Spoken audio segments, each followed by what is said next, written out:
Archers, attack! Keep firing!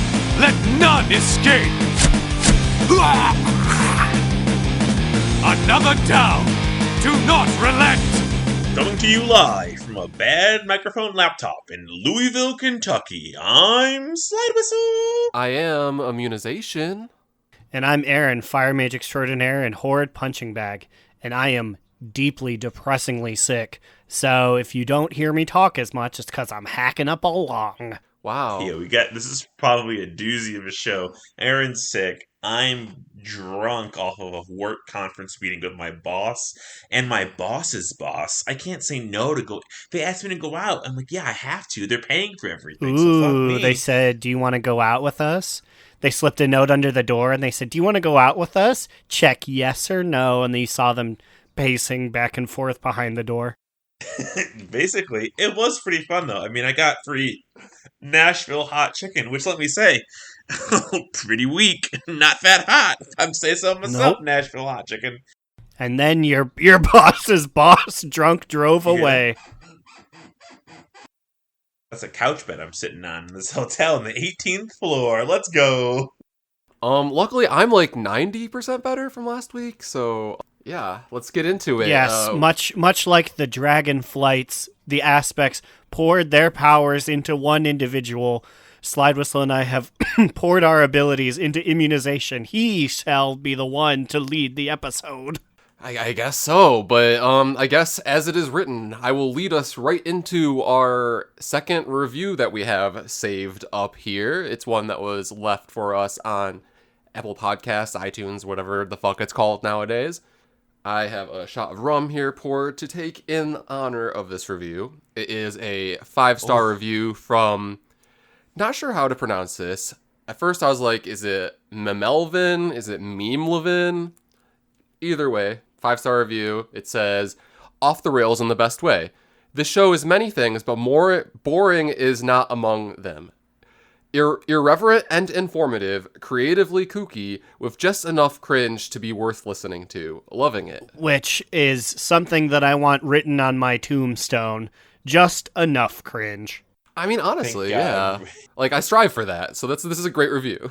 We're at the national cringe limit. We shall go no further, hopefully, from this point forward. We are peeking into the yellow waveforms. We have not dared to go into the red yet, but we are comfortably in the yellow. Hey, speak for yourself. But here we go. Cheers to this review. I am taking a shot of the rum. Oh, okay, so it's really funny. I don't have any cups in this room, but because I've been at a work conference for science people, some people gave me we have a sustained pot that you can grow plants in. It's just a fucking polyethylene cup. And I'm like, this isn't a pot, guys. This is just a literal plastic cup you made me. So I'm pouring my shot into this potted plant, I guess. Rest assured, everyone, I intended to downshift and just drink some coffee for this one, but I have poured a shooter of Crown Royal Regal Apple. So I will be sipping the good stuff during this. I took my shot, and let me tell you, it was a mistake. I'm probably like 12, 13 drinks in. You stated in the hours. pre-production meeting, I'm just going to barf LMAO, and then I don't believe you have yet, so who knows, we may hear you Ralph live on the air. I'm not normally like a drinking barfer, but when I feel like I got a barf, you know there's trouble. However, I think part of the trouble is I ate a full meal with fries, and I didn't intend to eat it, but when you're with your boss and your boss's boss, you know, sometimes it's easier just to eat than talk. So I ate all my food. This is going to be an Aaron Halloween 2017 spaghetti on the lawn moment in a moment here.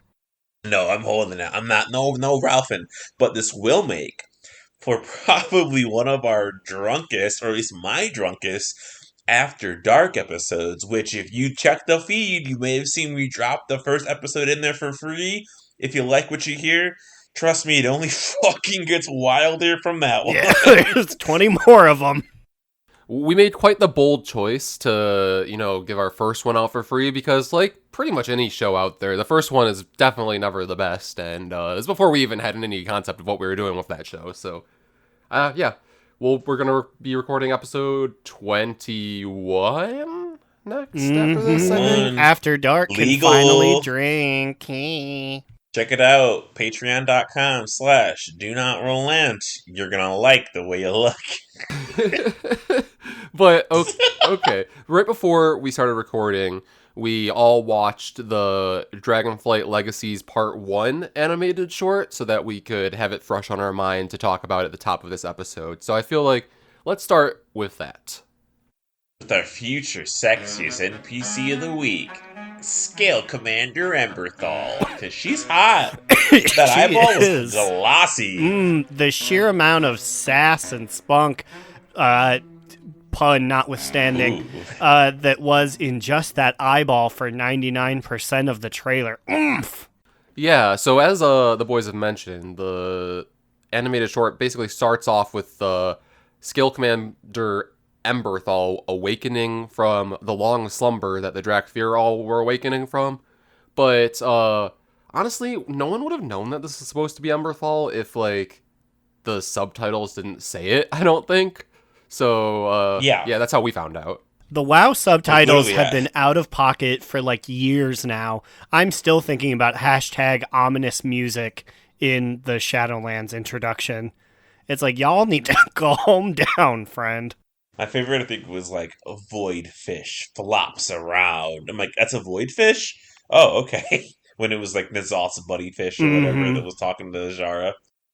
But fun fact, boys, Scale Commander Emberthal is actually, I believe, one of the ones that you like quest with in that campaign. And then the other Scale Commanders, there's like Azurithal and Cinderthrash, and they're the ones that like lead the Alliance and Horde respectively. So, like, she's... Cinderthrash? Yeah, Cinderthrash is the Horde one, I believe. They by and large got the better Drakthir name-wise. Wait, what's ours again? Scale Commander Azurithal, so they tried to go for, like, a blue and then Cinder being red type thing, probably. We got a blue loser? We got a blueser on our team? Whatever. The big red menace versus the virgin blueser. I guess I get it. Like, we got Wrathion, they got Ebonhorn. We won. They don't even get Ebonhorn. They can don't have they get Cinderthrash. what's his face from Outland? No, they get Ebonhorn. Ebonhorn is the Horde representation leader. They have That's to so again funny pick that between. they could only think of 3 black dragons, so Wrathion had to pull double duty. Yeah, he's like, I'm both of them, baby. So, yeah, back to the short. Basically, it is Nosdormu approaching Emberthal as she's waking up, and she's like, why are you here? And then he's like, I'm here to tell you a story. And then she's like, well, what does this have to do with me? And then he basically just tells her the story about how the dragon aspects went from being, like, proto-dragons to being blessed by the Titans and becoming the aspects. Yes, for anyone who did not read or listen to Richard Knack's 2001 magnum opus, Dawn of the Dragons. Actually, it might have been later than 2001. They talked about some Kata stuff in there. Yeah, it was like 7, 9, Yeah. 13. Galakrond showed up, and he was nasty. And all of our proto-draconic friends and tier of the Pantheon decided this guy's gotta go. And they just hit him in the face a lot with breath attacks, but mostly with just kind of ramming into his head. And the end of this shows that to reward them for hitting him in the head a lot, they got turned into proto-drakes. I'm sorry, they turned from proto-drakes into our fancy, sexy dragons. Yeah, and I just want to say, like, is this the first time that we, like, in Warcraft things, we're actually getting like a visual of Galakrond? I mean, obviously, like as we said earlier, like there's like the Hearthstone card, and you said, Aaron, that like on the the cover of Dawn of the Dragons features his head and shoulder area like screaming at some proto dragons. But it was cool to see, like, in this animated short, just how fucking big Galakrond is. Like, big ass beast. And I like the stylized way they did a lot of his things, like his hundreds of grasping arms and his dozens of eyeballs. They did a cool thing where they took some of his eyeballs and shaped them like a standard eyeball. So he still has the same visual iconography.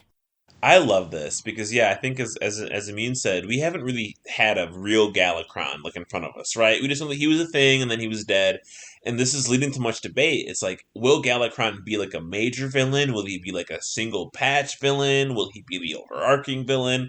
Who knows? I can see them going so many different ways. But as we discussed at the end of like the last episode, very end, we have some more details on like who maybe created Galacron or made him the way it was and how it's Yoxaron. So there's just so much surrounding it that it's pretty fucking like exciting, I feel like. I also feel like since they went out of their way to like even just in this sense draw and like kind of baseline animate this like small battle between them, if they have like this concept of what he would look like all big, I feel like they wouldn't just stop there. I think we're gonna see him again in WoW, hopefully, in some capacity. Yeah, no, we definitely, I really, really, really hope they have Rafam from Hearthstone resurrect him. And it would just be such a great merging of the worlds, I feel like, between like Hearthstone and WoW. It'd be fun. Yeah, and we've already seen several proof of the fact that they aren't afraid of doing that crossover, so. I don't know. As much as it would have been great to see Rafam, if the major antagonist of at least a patch or two was brought back by the goof villain from Hearthstone, I feel like people would be upset.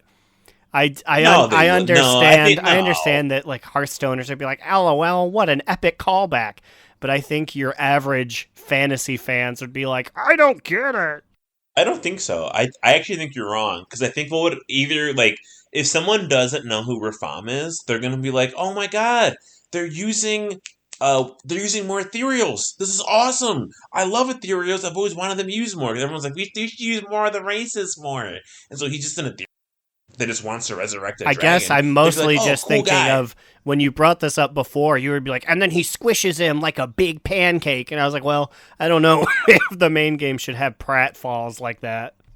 Should have slapstick. No, I think it should. It should. Because okay, so like imagine you don't know anything about who Rafam is. It's like Aladdin, like the guy that resurrects the fucking the bad guy gets eaten by the sand tiger. Like he's dead. It's a little comic relief, and the bad guy's ready to fucking fight, ready to scrap with you. Scrappy doo. Okay, but so I haven't finished Dawn of the Dragons because Richard Jack sucks. I'm assuming that they go in depth about how like the proto dragons fight him. Yes, they far discuss too much that? depth. And I only say far too much because you look at a proto dragon, it does three things: fly, shoot breath, and bonk stuff with its head. And they have no fewer than 7 to 8 action scenes just comprised of different guys bonking him with different parts of their head. So I ask you, was the animated scene of the dragons bonking Galacron with their heads? It is very accurate, but we saw maybe 4 bonks, 2 breath attacks, and it was all over within 30 to 40 seconds. So that was much better than me listening to it for 9 additional hours. I was gonna say it felt pretty Jobber-esque of Galacron to fall over after like 3 bonks in this animated short, but I also don't want the animated short to go from being an animated short to being an animated long just to see like 10 additional hours of bonks, you know? Yeah, it's weird from what I remember of Dawn of the Dragon. He wasn't really serving so much as he was just really good at taking it. Like they'd headbutt him, and then he'd reel back and it'd be like, but Galacron was unfazed. And I was like, ooh, he's gonna get him. And then they just kind of fly away and they'd be like, we need more power to hit him with our heads. And then just repeat that 7 times. Yeah, I mean, I'm glad they took their liberties here to cut that down. And, so they defeat Galacron in the short, they become dragon aspects, and then Newsarmor's like, oh yeah, also, we all took on visage forms, and that's why I look like this now, like this sexy snack that I am now. And and then, basically...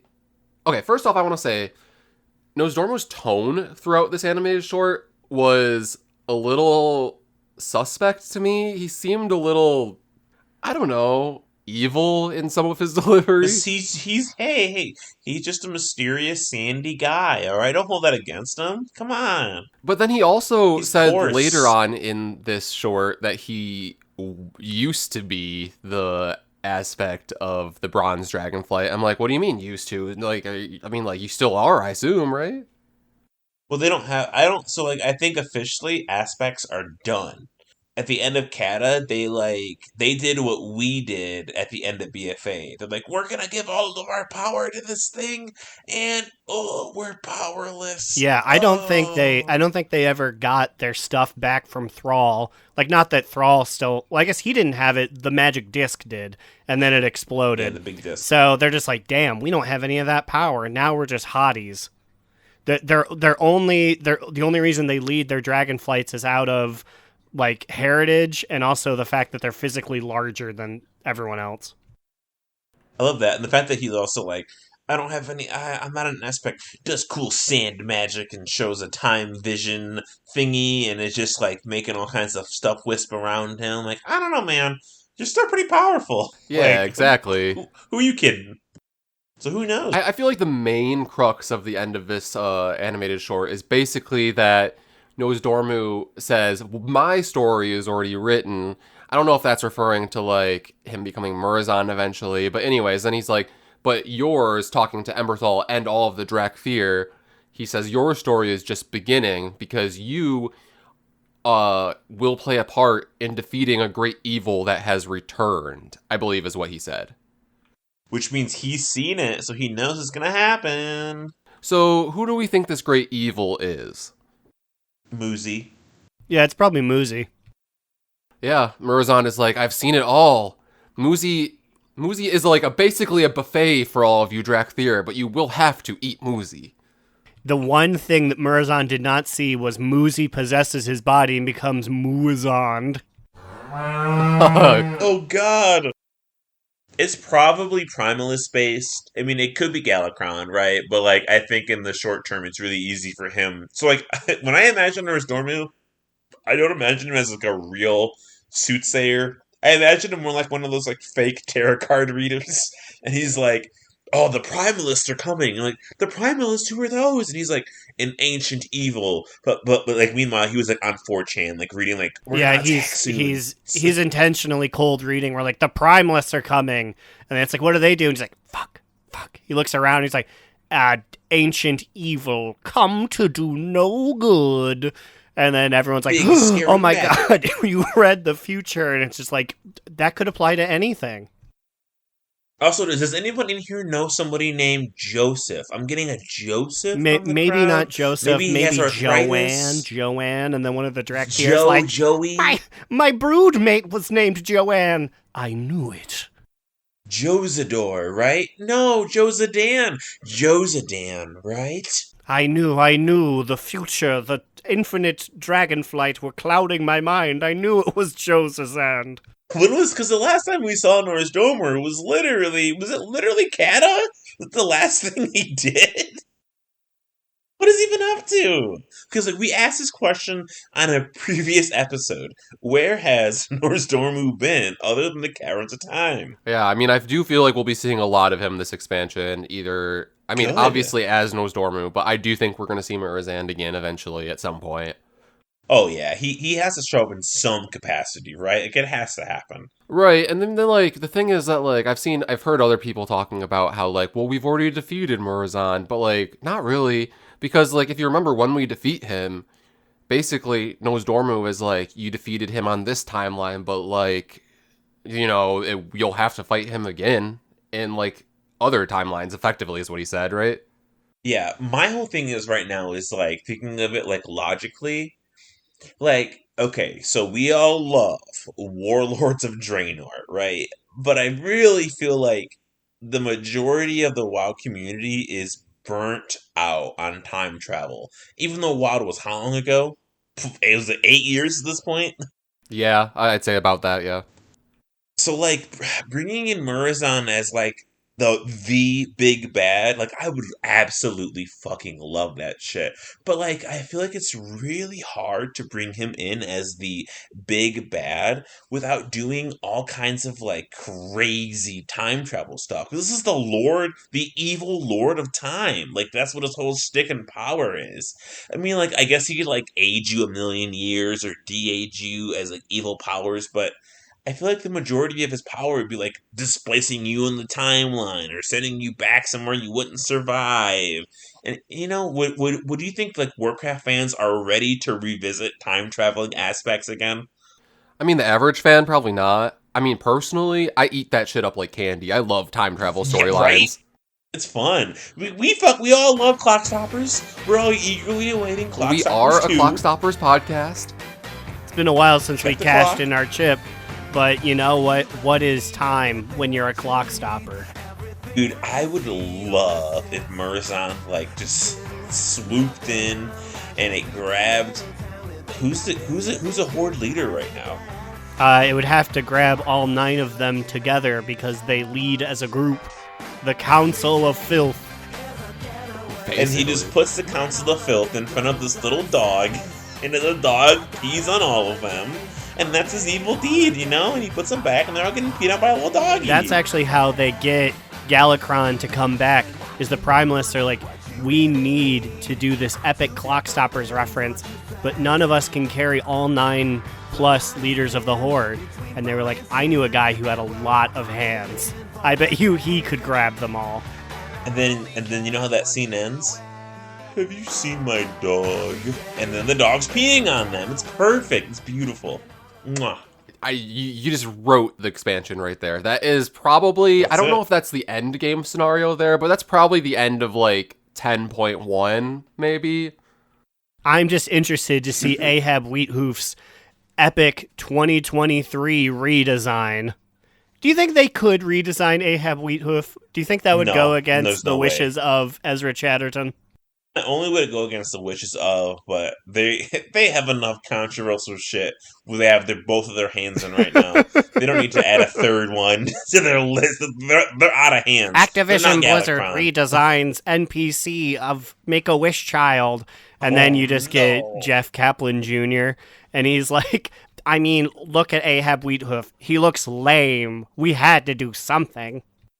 It's revealed that like Blizzard is actually being secretly run by a cabal of shamans, much like, the South Korean government or whatever the fuck it was. But it's like, oh my god, that was crazy. They're like, we've been trying to summon Galakron this entire time, mainly so that we would have more hands, so that we could involve ourselves in more controversies.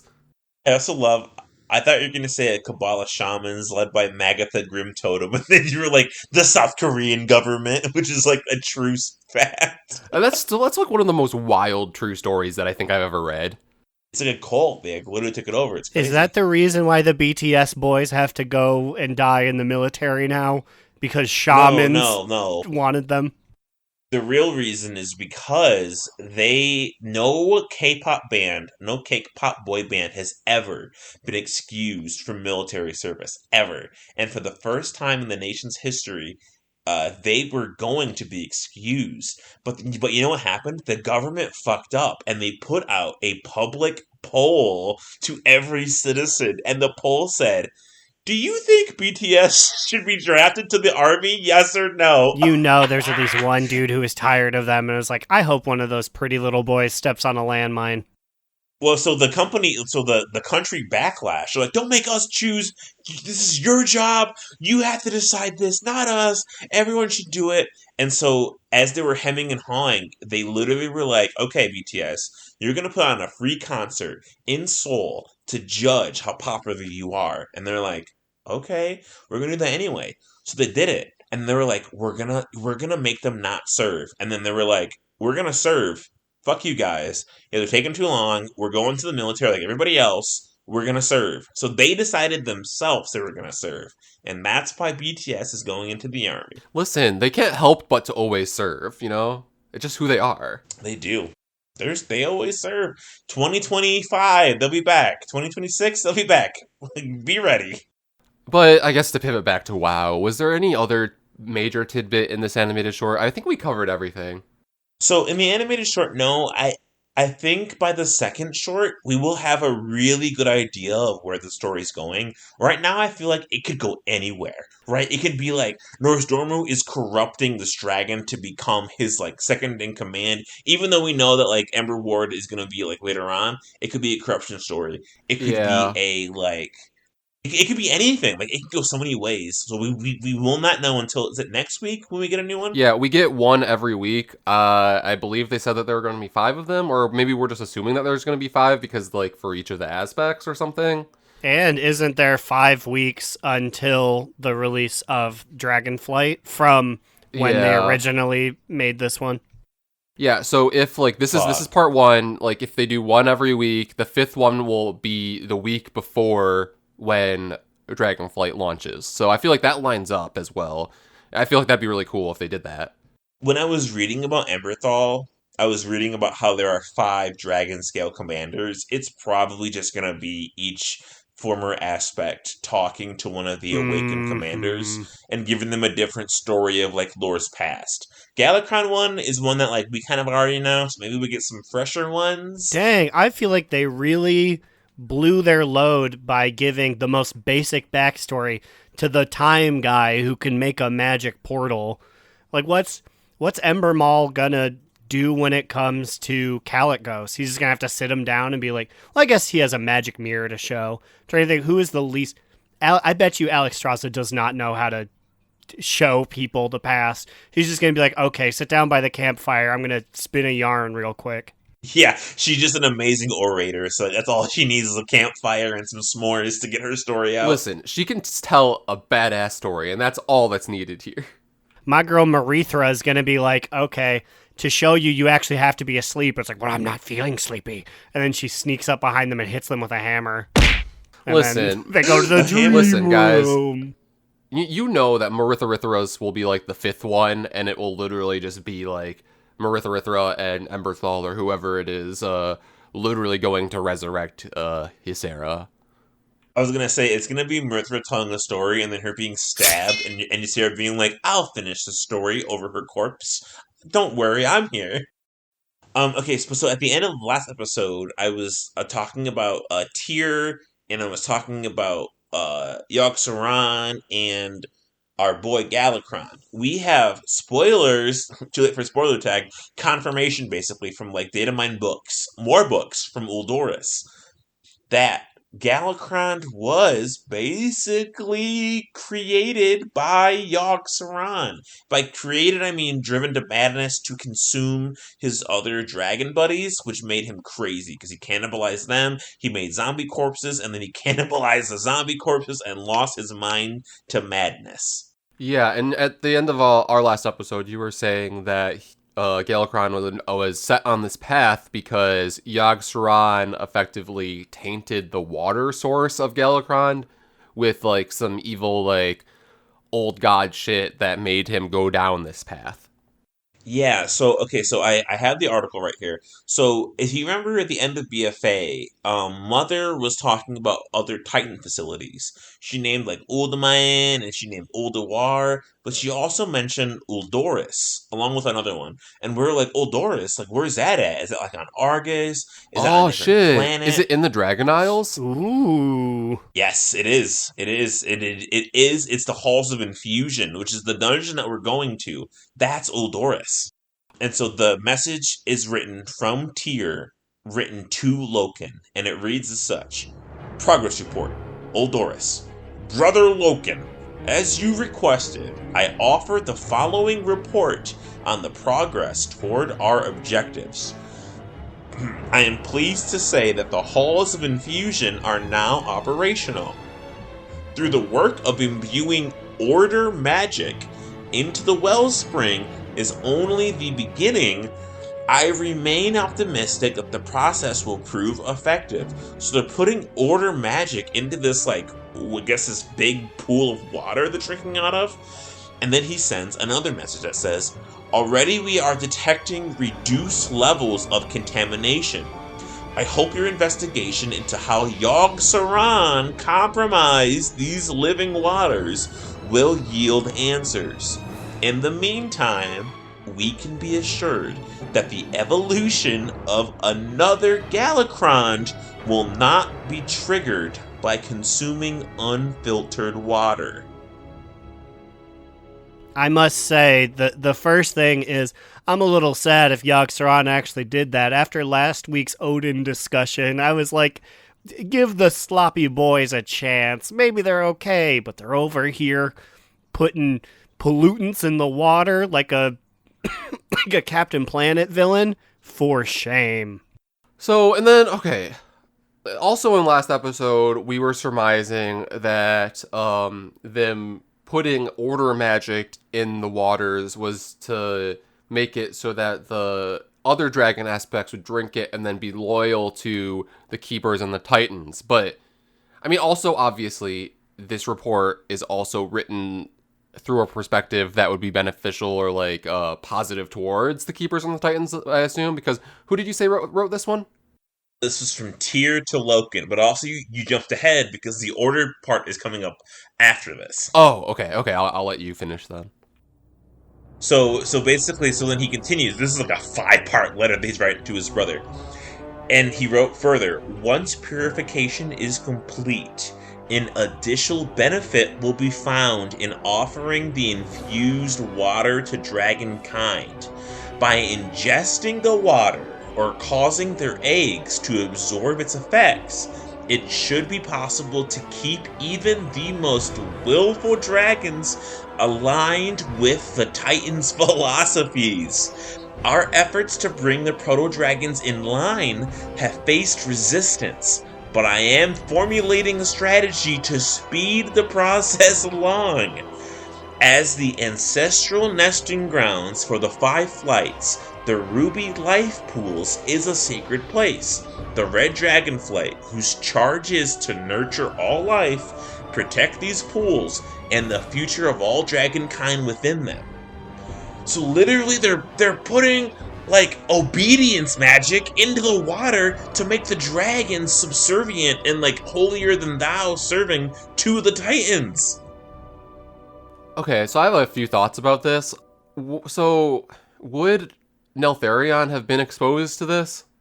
Boy, this is a good question. I mean, okay, Neltharion helped to fight Galacrond, right? So, I mean, but Neltharion was also corrupted by old god stuff beneath the world. So, I mean, it's possible. Like, that could have been, like, where it started, maybe. So I wonder if, like, Neltharion was, like, purified or, like, made subservient with this order magic, but then he just got re-corrupted again later. Like, you know what I'm trying to get at here? I just don't, like, know, like, or was this just, like, some weird, like weird side effect that he could be driven to madness just under their order water magic? Who knows? So I think it's because he's the Earth Warder, so he lived, like, underneath the ground, and, like, Yogg-Saron's prison was also beneath the ground. So, like, Yogg-Saron was able to reach, like, his tendrils underneath Azeroth to reach, like, weird, like, unseen areas. Got it. And I think he just tainted him through that. Oh, like, so underground he was underground, and tentacles. he was just a little bit too close to, like, Azeroth, and by Azeroth I mean, like, the old god Azeroth. Mm-hmm. According to the end of Dawn of the Dragons, if I remember it correctly, by the time they had killed Galacron, he was already hearing whispers and, like, was not okay. He doesn't tell his friends, but I want to say there's a line at the end of the book that basically was like, while they were planning their head bonks, he was talking to the old gods. There also is one more tidbit in this message. However, Razgarath, who we know is the end boss of the first raid, whatever, and her Primalist have come to steal away that future, and they want to infuse their own power into the sacred pools. They must be stopped for dragonkind to thrive. So once again, it's a battle for control of putting magic in this wellspring water. Why can't we just find different waters to lay our dragon eggs in so everyone doesn't come gunning to control the dragons that come out of them? Yeah, is it too much to ask for these dragons to just have pure, clean water? Like, why is there constant eco-terrorism about who gets to pollute the well? How about no one pollutes the well? Leave the well alone. Were there any more letters? No, that's really it. The only the only other letter is Tyr did not like that they were renaming Oldoris to Tyrhold. He was like, That's weird. That's a lot of pressure, bud. he said he sent this. I'm not sure who he mailed this to, but it says construction of the facility atop the halls of infusion is proceeding. Though the station is to be designated Oldoris, I must reluctantly report the dragons have taken to calling the structure by the name Tyrhold. Wait. I will do my best. Is Tyrhold the thing that where Stony Tony pushed together the 2 honeycomb pieces? Yes, that's above Oldoris. Ooh. Oh, so Oldoris is the thing that called all the dragons back, which I guess makes sense if it's their basically the antenna sticking out of their breeding grounds, right? Right, exactly. It's like they're like homing beacon. So he says, although the station is to be designated Oldoris, I must reluctantly report the dragons have taken to calling the structure by the name Tyrhold. I will do my best to ensure our Titan-forged workforce does not also adopt this embarrassing pseudonym, but as of late, they seem to be expressing more and more opinions of their own. Yo, they want to take away their opinions. Like, what the fuck? It's weird that, like, even Tyr knows that, like, I don't want to be named after this place. This place is a little sketchy. Oh my god, guys, the letters literally keep coming. Okay, here's I keep thinking this last letter. Here's the last letter. In closing, let me underscore once again how fervently I disagree with the assertions of Prime Dissonant Odin that I'm gay. Why are you gay? Prime Dissonant Odin. I do not care that he keeps writing it in his journal, as well as the walls of Old Doris. I do not want to kiss Raden. And then Raden... I never gave him a hand job. Raden sees it, and he was like, Tyr, I thought what we had was special. Listen, the dragons may want to call it Tyrhold because they saw Tyr holding his Raden's dick near the pools, but you know, that never actually happened, obviously. That's why Raden was locked up, because he couldn't stop telling people about the time that Tyr gave him a rimmer. I will bury you like you've buried my dignity. Squilliam, tennis balls. But the letter ends with, I have every confidence that the dragons will prove fervent allies on our shared goals of keeping the world structured and disciplined. Ever your friend, Keeper Tyr. Mwah. So, like, it's just weird that, like, their whole thing is, like, the dragons must be controlled. The dragons will be controlled, and they will be our closest allies in keeping order on this planet, because we drug them to think so. It's very weird, and obviously it's going to be a key storyline here. I wonder if we're going to have to, like, free the dragons of this, if we're going to have to take down the Titans. I just wonder where this is all going, you know? I was going to ask, do you think we have the gumption to kill a Titan keeper, or like a Titan? But I guess we have a couple times. I was going to say, we've squared up with Odin a few times, right? Well, yeah, we never took him down, but like we killed Agrimar, and he was one of the big guys. We've knocked like a zillion. We beat up Raden twice. Yeah, we're whooping them. So then, I guess Tyr had like a second letter ready in case he died. I'm not gonna read the whole letter because this is part we already know. Like, Loken betrayed him in Ulduar, and they were their brothers. Blah blah blah. He has discs, but the last part of the letter made me shed a tear. He's basically writing a letter to all of his friends and all of his family. That's like, if you get this letter, I have been betrayed by Loken. Here's what you do. This is Organon, blah, blah, blah. Here's what will happen in Valdraken, blah, blah, blah. But he ends it by saying, Dearest Ironaya and the most noble Arcadis, I place my trust in you. When we stand together, nothing can overcome our unity. Yours always, tier. Cut to Ironya and Arcadis getting their dicks smashed in immediately in dungeons by us to get the discs that he wanted protected. We're the bad guys. We fucked up. Oh, I mean, like, after everything we know about what, like, these keepers have done to try to control the dragons, are we really the bad guys? Hey, I may have destroyed Arcadis untold number of times, but it was not out of a personal vendetta or even to get his discs. It was to get the mining helmet. That thing had like a 2% drop. I had to get it. And it looks really fucking cool. Yeah, it does. It's pretty fucking cool. I actually don't own it. I never got it, but I still pine for it. So watch out, Arcadis. I'm going to beat you up a million more times before they change your dungeon over in 2 weeks. Just don't kill Ironya on top of her little houses. That's so mean. She wants to not crush her little model homes. Do you guys remember the part of the map? I do, yes. She's hidden behind that super epic Raiders of the Lost Ark reference that I'm sure Blizzard just loves. I mean, they love it enough that it's going to be in this upcoming dungeon as well. It is. They didn't get rid of it. I know they were like, okay, guys, we need to stop referencing real life material. It's a little cringe. For a trivia question, which zone is this located in? The Badlands. The Badlands. That's right, everybody. We knew this from day one. Didn't remember it last week. People are mad. They're like, I can't believe that we're going to do more Old God stuff. Why can't Galakrond stand on his own? And I'm like, who cares? Has Galakrond ever stood on his own? He was in one book. It's not like he's like some like lord like nobility. He's just a big ugly dragon that eats other dragons. Who cares what made him crazy? He's been a pile of bone as long as this game has been a thing. Like literally from day one. Like, why are they acting all open arms? Like, it's their favorite character. Nobody's favorite character is Galakrond. Take a chill pill.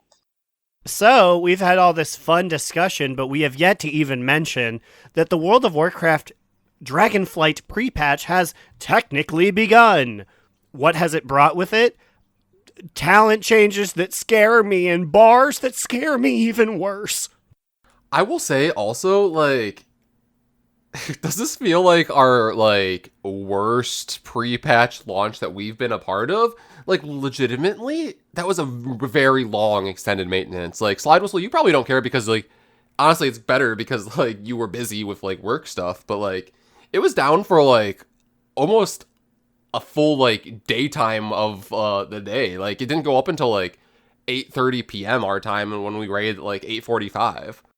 I was sitting here at 6 Eastern, which was, for once, I'm Eastern time, and I was like, oh, it's gonna be up. And I was loading into WoW so many times on Tuesday, and I got in, and it was, like, disconnected. I'm like, what's going on? They updated it to be, like, 9 p.m. Eastern, and I'm like, all right, I guess I am going out with my coworkers. Fuck this. Yeah, but as Aaron said, the talent trees are here. How do you guys feel about yours? I just feel like I can't get everything that I wanted, and I just don't have enough points. And so I had to prioritize which children. It was like Sophie's Choice. I had to decide which children I loved and which ones I didn't. So, like, overwhelming power, sure, that's great. But the alternative is, like, combustion. It's like, well, I can't afford to not have that. So, sorry, guy. We must be boats passing in the evening. I can't untell my power. It's very weird. I was following like Feral Discord pins, and like the pins that I'm grabbing for like Mythic Plus and for single target, they're leaving out some of my like bread and butter talents that I've had for forever. Like, I can no longer remove corruption. I don't have Mighty Bash. I don't have my Maim. That's 2 stuns that I'm down that I've replaced with like Ursul's Vortex and whatever the other stun is that I have. But like, I don't know, it's just a jarring gameplay change that I'm almost like, I am like almost excited to play a different class. Like, yeah. I just want, like, because I want to play a class. I don't have any idea of what used to be good and what used to be bad. I want to have a fresh slate now. Yeah, I definitely feel all of what you guys just said. Well, for my priest, I literally just copied and pasted the talent trees that Automatic Jack recommended. I'm like, this is what I used to do anyways. I will stand by this man, and he's never done me wrong. One for Holy Priest already, the what you should do. I checked Icy Veins, and they weren't up to date yet. Preheat, I believe our gentleman's name is, had not put out, like, what you're supposed to do. So, yes, Jack has, but Jack is also one of the official Wowhead writers. And on Wowhead right now, I think as of earlier today or yesterday, there are like recommended builds for every spec on and for various different situations on Wowhead. But I would take that with a grain of salt because I've seen a lot of people say that like the Wowhead builds aren't necessarily like optimal right now. And I've also seen like my BM Hunter ones have been all over the place. I've seen like different YouTube videos of different builds. I've seen people discussing on the Discords of completely different builds. I've seen streamers of completely different builds, and then the Wowhead ones are completely different builds. So I'm a little confused, honestly. Yeah, Aaron, I'm currently on the Fire Discord looking at what their pins are. They don't have a single pin. Not there's no one's agreeing. People are posting like their different talents, and they're all so different. Their trees look crazy different. What's going on with Fire right now? Why can nobody agree with what's going on? I think it's because Meteor's back, and we all are arguing on whether or not Meteor is rad, which I am firmly in the it's rad category, and I refuse to listen to anyone else at least for 2 months, and then I will kowtow to what Preheat says we should be doing. But for now, I'm launching big rocks. Yeah, it's funny you say that because I was very naive and I really wanted a Dire Beast build for BM Hunter. And, earlier today I was realizing nobody's building that, and that's really sad. So, I have, like, the typical builds that other people are recommended, like a single target raid one, an AoE type raid one, a Mythic Plus one, and then, just for fun, I've built a Dire Beast build where literally I just take all the talents that summon the most animal companions I could possibly have at any given moment, because that's fun, Yeah, you want to have the most animals per capita. You want to build those fucking beasts up. DPS, that's old hat. I want APS, animals per second. Let's go. Apps. But yeah, I'm sure like its actual DPS and performance won't be good, but like, I'm curious to see exactly how bad it is. Right now, I'm just like making a bunch of these preset things, and my next main step is going to be finishing up my fucking UI, which is all over the place right now, which I assume you guys also probably want to talk about a little bit. Yes. Yeah. So, like, tell me how your guys' UI experience has been going so far. Have you guys tried to shed your add-ons? Well, I never had any. Yeah, so Aaron, you start off with this one then. Well, yeah, I never had any, so it wasn't a huge thing. I can just say they shrunk a lot of the buttons, especially like the lower right frame there. It's not fun. It's also transparent, so I'm like, What the fuck is this? I'm like, are we getting old, or do I literally need to pull out a fucking magnifying glass to see like what this main menu is saying down there now? Dude, okay, so imagine that, but then imagine being actually 60 years old, like 40% of the play race of this game is. There's no way they can see that fucking bar down there. Bartender calls it a micro bar.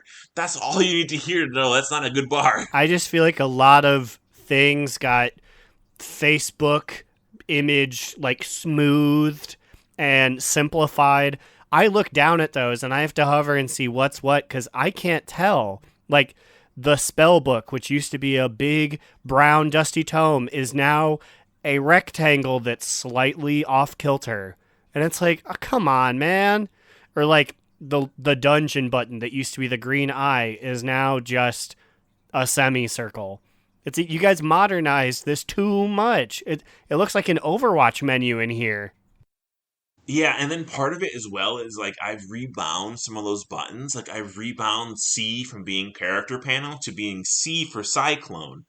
But then it's like, I changed the key bindings and now I can't figure out which icon belongs where and I don't know how to open it. Yeah, it's a bit of a mess for me too. And then like I was just even trying to like, okay, so I normally did not know the keybind to open up the talents or what the talent trees are now. I would just click on it because it was a very like distinct like and I would know what it looked like. And now I'm like, which one the fuck is it? And now it's like, I think a bullseye or like a series of circles. And I'm like, why the fuck is that what you chose for this? It used to be a bullseye with a knife in it. Yeah, now it's two circles that are in each other. Which does not look like a bullseye to me. It just looks No. like two circles.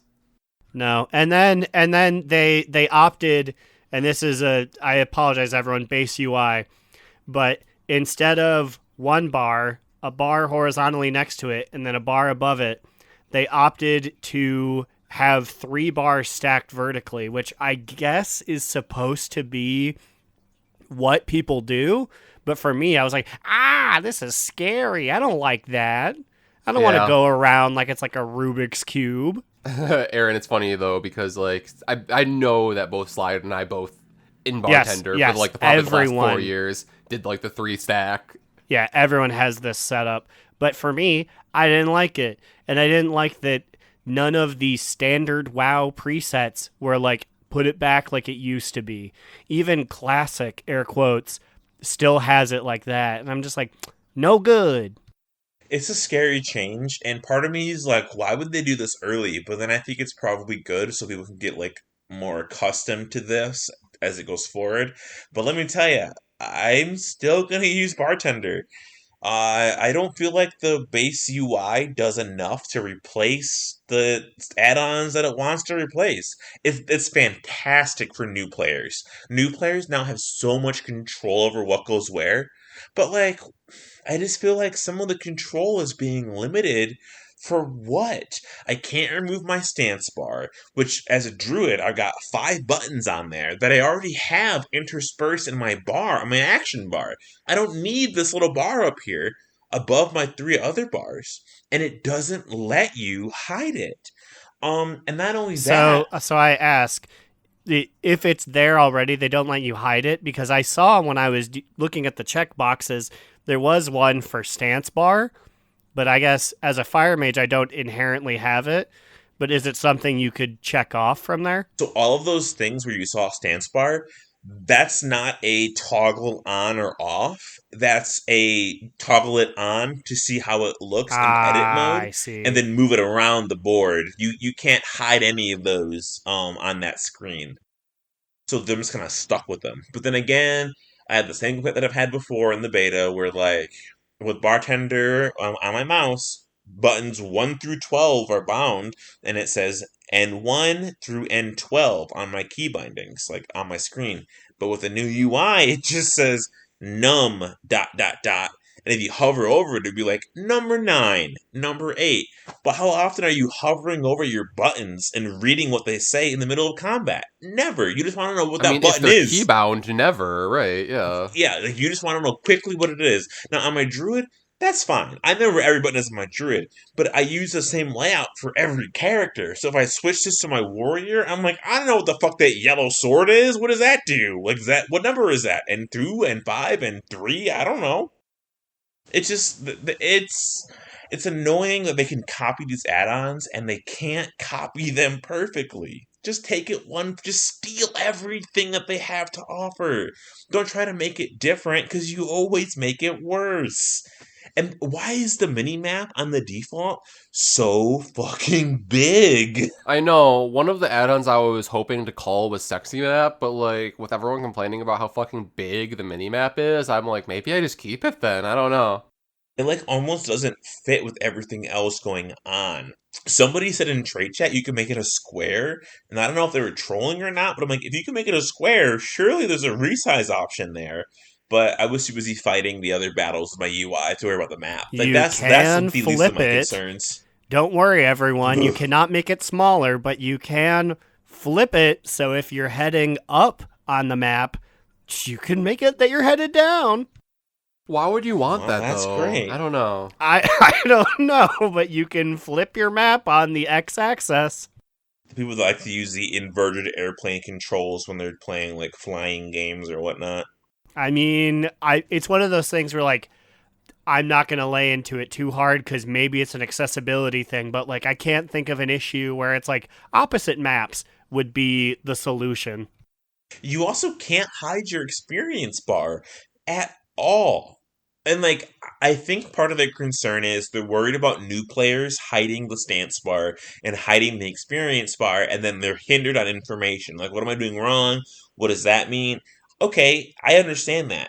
But fuck them. If you're gonna let them have ultimate crazy talent choices where they can pick whatever they want, you can leave the fucking UI editable to a full consent of the law. Like, why are you, like, limiting some things but not other things? You know, like, it doesn't make any sense to me. Yeah, basically I was hoping that I would be able to give up bartender and then just, like, use base UI, but, like, there are enough things that people are complaining about that I'm just like, wow, I guess I just need to use, like, a combination of the both. But then I'm like, if I'm using a combination of the both, why don't I just stick to bartender? I don't know. My only hope and dream is that maybe with this new UI, the fact that I cannot see pins or linked items will be fixed. I have not tried it, but considering they did a full overhaul of the UI, maybe that wire that had been snapped years ago was connected once again. That'll be cool.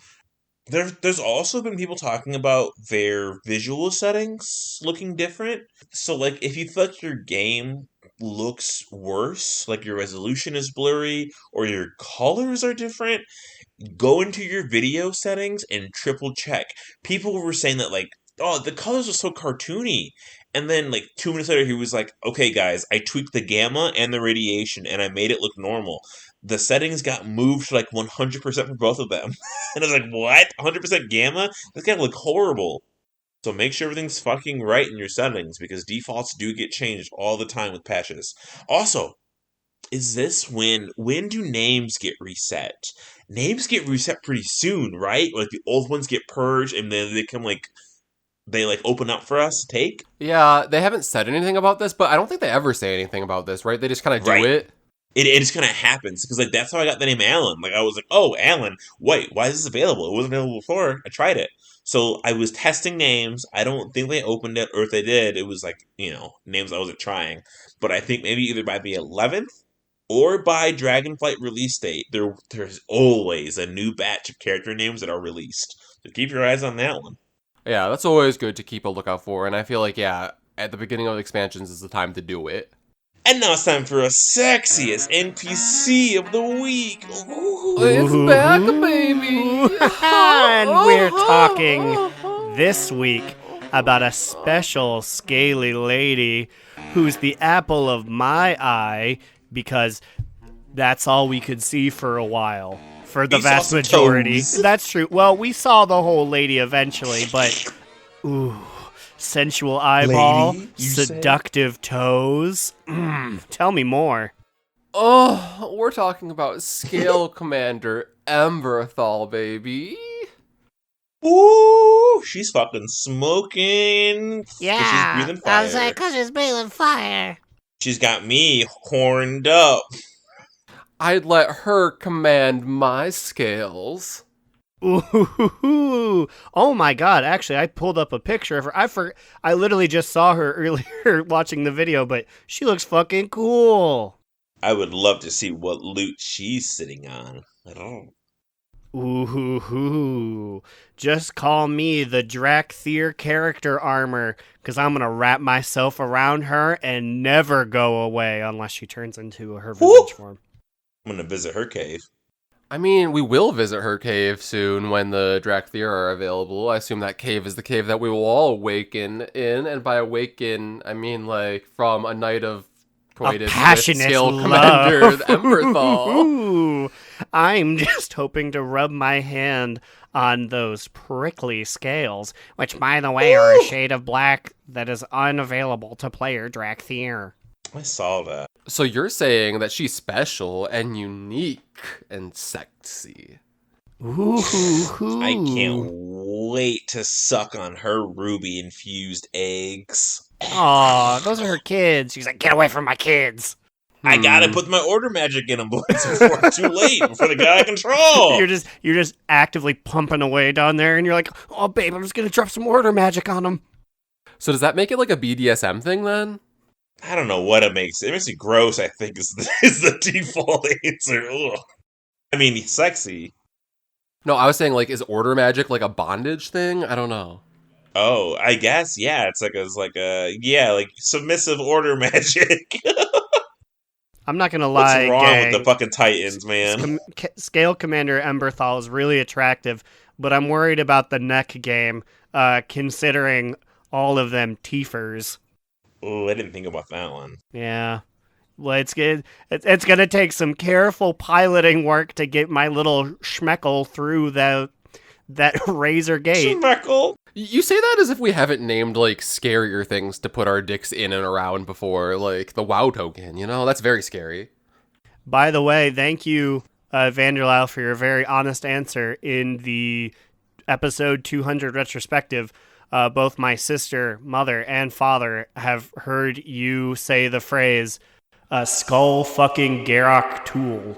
And they're gonna hear this one. Hey, Gary. Hey, Dad. They probably won't, but No. I don't know. I told them, I distinctly told them to never listen. Charlie might.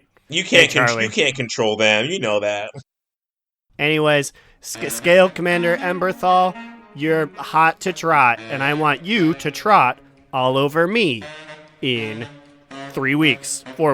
Yeah, I was going to say on November 11th, I will sneak on into those caverns and give you the sexiest NPC award when I make my Drakthir. And now it's time for our top two bottom boot and medium boot of the week. I'm gonna go first with a big fat bottom boot. Boot. My bottom boot is my high and lofty goals of completing Velstrider are dead in the there's no way that's happening now. Yeah. First of all, this work conference put me behind on the Ember Court. I never even got to start it last week, so there's no way I'm finishing it. There's no way. But secondly, I was doing Torghast just to test my new, feral stuff out. Boy, howdy. I don't know if Torghast is just tuned, way out of whack because they don't know where, the lack of tier sets would have landed them. But I got my shit wrecked in not only a layer 5 Super Jailer Racing Gauntlet, but also in a 15 regular Torghast. I could not do either of these at all. I got my shit stomped in 2 seconds in. So I guess those dreams of getting any of that is dead. I should have done this before the talent switch. Thanks, work, for sending me to Kentucky during this time period. I wonder if people knew that things were going to scale weird for these, and that's why, I don't know if you saw, but, a bunch of our guildies were, anyone want to run, these flawless runs through Torghast Super Jailer Racing and things. They knew. I was too busy getting ready for this stupid trip and doing other stuff like Overwatch. So it's my fault. It's no one's fault but mine. I should have done it before. But goddamn, can I not be mad about it? I mean, you can be mad about it because I don't think Blizzard should outright wreck the way that Torghast feels just because it's pre-patch. You know what I mean? Well, and part of it might not just be it might just be Feral Druid, survivability, and the talent trees are so weird. The Feral tree is really, really bizarre because I feel a lot of my things that have always been there that I've never have had to spec into before, I have to choose between everything, right? So I lose Hibernate, I lose Remove Corruption, I lose 2 of my stuns in exchange for more damage.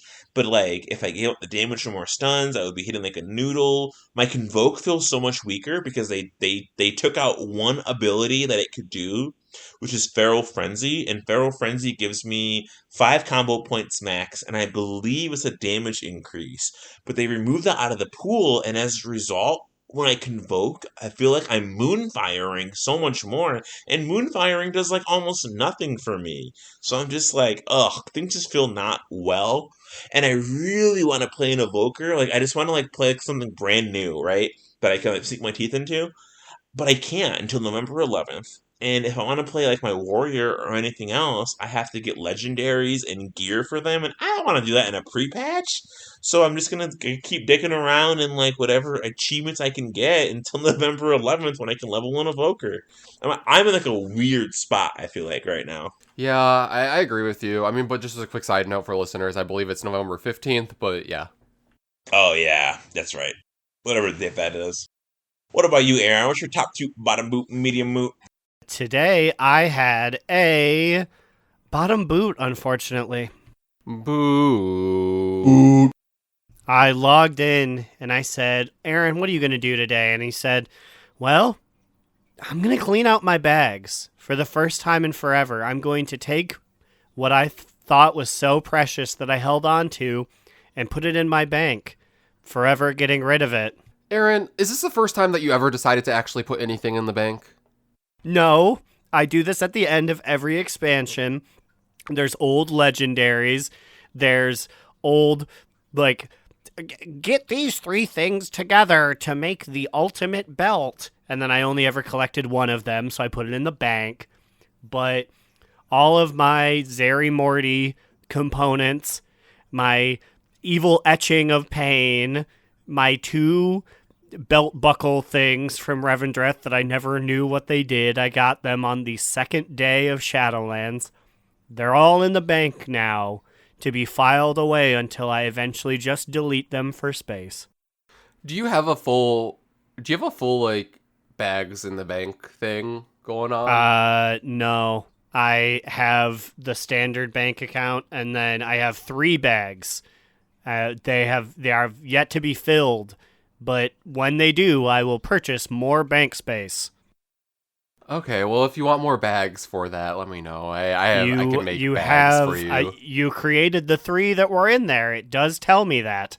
It's crazy you only have 3. It's insane you only have 3. Like, I guess what do you do? What are you doing? We've like, been over this. I don't get it. You remember, I hold on to physically a lot of things. I didn't put things Obviously in the reagent bank for forever. I held on to the flowers individually, like several 200 stacks of them. What you think is a lot, Aaron, there's no way it's a lot. Because I hang on to a lot of shit. And I have to mail my shit to other characters to hang on to it. Because my bags are full. I have bought all the expensive bags in all of the slots. And I still can't hold everything that I have to hold. You're not hoarding enough. I guess. Well, now, because I'm part of the Alliance. Yeah. With that epic zinger delivered, Immune, what is your TTBBMM? Well, to avoid a triple bottom boot, I actually have a top toot this week, boys. Toot toot toot. And, okay, I logged in to my priest earlier today.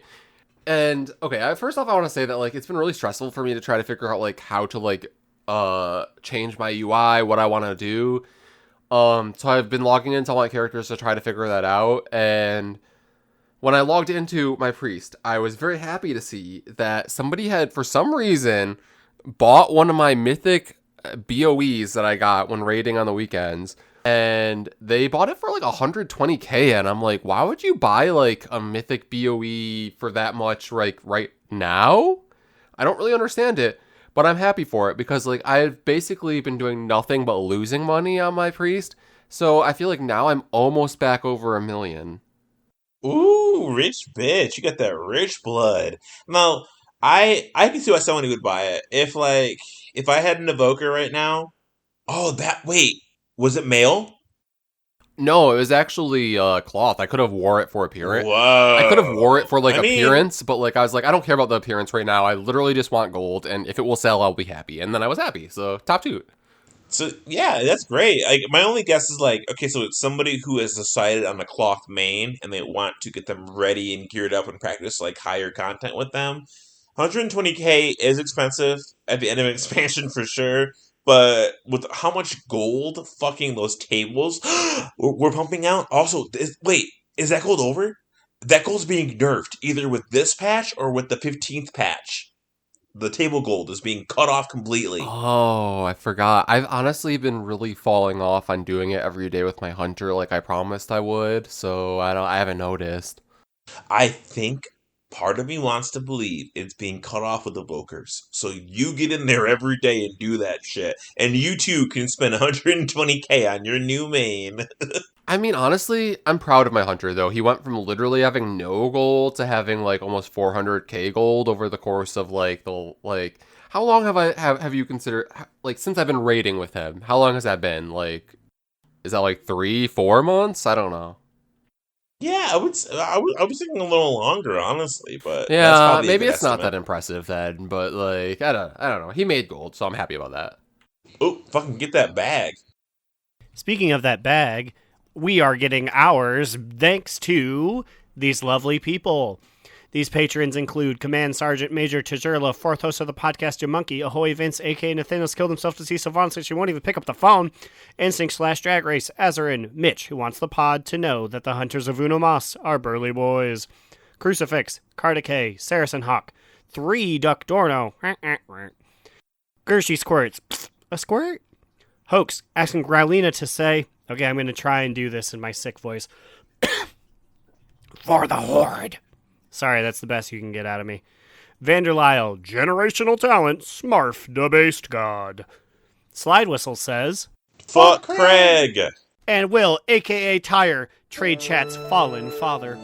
If you have any comments, questions, complaints, send us an email at donotrelenttpod@gmail.com. Tweet at us on the Twitter at donotrelenttpod. What about you, biddies? Where can they find you on the internet? Well, you can find me, Alex or Immunization, on Twitter at New Era Alex. You can follow our podcast Instagram account on the gram at Do Not Relent. You can join our Discord at DoNotRelent.com. You can find me, Aaron the Human, at thebigacheesy on Twitter.com. Read the show's literary musings at donotrelent.livejournal.com. And come watch me on Twitch occasionally at twitch.tv/AaronDNR. I'm going to need everyone to send your thoughts and prayers to me so I can get over this big, nasty cough, because it's no fun. Me.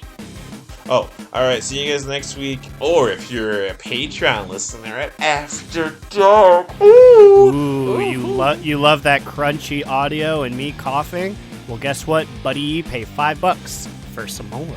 Yeah, good luck with this episode, everybody. And remember... Another down! Do not relent! Do Not Relent is a podcast within the 3HNC network, representing U.S. Proudmoore's premier podcasts. That was a very good wish.